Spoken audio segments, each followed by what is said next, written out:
Wake up, Tenno. It is time, Tenno.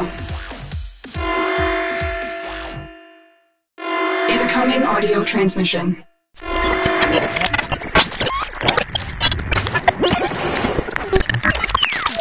Transmission received.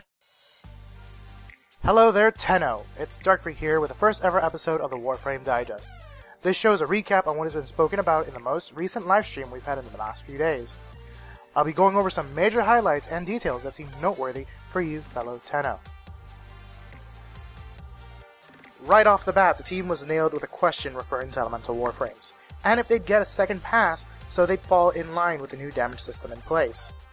What has been confirmed is that Siren and Ember would be getting some sort of change in 11.5. Damage values and ability effects may be changed, but it is unclear as to what the changes are exactly. Whether or not the neglected Volt would benefit from these changes is still a mystery, although Steve has said that it will be called the Great Frame Buffing 2.0, so who knows how many of them will be changed during the sweep. Speaking of changes, they will be adding a new Warframe to the roster. The new frame consists of skills that will place it in the support damage category. He is being referred to as Paladin for the time being, as an official name has not been determined. It is also unclear exactly what will his powers do, although Steve has said that he will have the capabilities of extending other Tenno's life expectancy. This new Warframe will be making a debut in 11.5. Do you remember Darvo? No?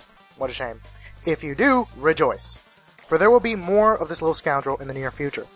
He is getting his own character model as we speak, and he will have his own set of missions and dialogue to present to us Tenno again in the near future. Along with Darvo, the Lotus is also getting her own character model. Darvo and the Lotus will be visible in-game in some form that's not via the communicators. One key thing to keep an eye out for is the Lotus's back. Foils pointed out by Rebecca to be an interesting key aspect about the Lotus. Does this mean there's more lore on its way? Who's to say? They've also shown us a quick mock-up of the new UI they have currently in the works. Everything is subject to change, but seeing it is quite refreshing. The new UI has been a long time coming, and seeing some progress is very reassuring. An approximate ETA was nowhere in sight, so the new UI, Darvo, and the Lotus have been left in the company of the famous Soon trademark. Aside from that, the biggest thing they've announced that I found worthwhile was the new melee system. It was teased and confirmed that we will soon have the ability to permanently draw out our melee weapons. That's right. They're working on a new combo system to make this a very fun aspect of the game. The system will involve a new stance change that will reflect your Warframe when the weapons are drawn. This will be reflected by whether you're using the Agile and or Noble stance, to give everyone a more unique feel when they're slicing things into bits. The system won't be in place until Update 12, which Update 12 is being referred to as the big melee overhaul. Last two things they showed us was progress on the new jungle tile set, which was later announced to be the new Earth set. The idea is to show Earth after the Orcan have left it eons ago. The new tile set will be presented in an event much like the Fomorian event way back when.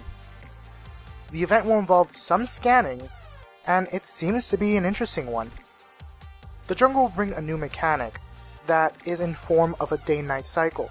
The day-night cycle will not be apparent throughout the mission, but it will change according to when you logged in and who's host and what's their local time.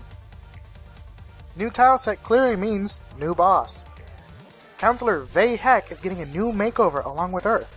He'll be getting a new form and fighting style like Vor did and General Sarge's Ruck did recently. He will be a unique boss, as in we will not fight him in a traditional boss arena. We'll be fighting him throughout the level, it seems. He'll be a special one and an interesting one overall. Details are near none, as they want to surprise us when time comes to face Heck. So, that wraps it up for the Warframe Digest. I hope this helped keep everyone up to speed and on par with what's going on at Digital Extreme. Hope to see you guys in the future, and hope to see what the team has to offer for all us Tenno out there. So, stay safe, happy hunting, and see you guys in game.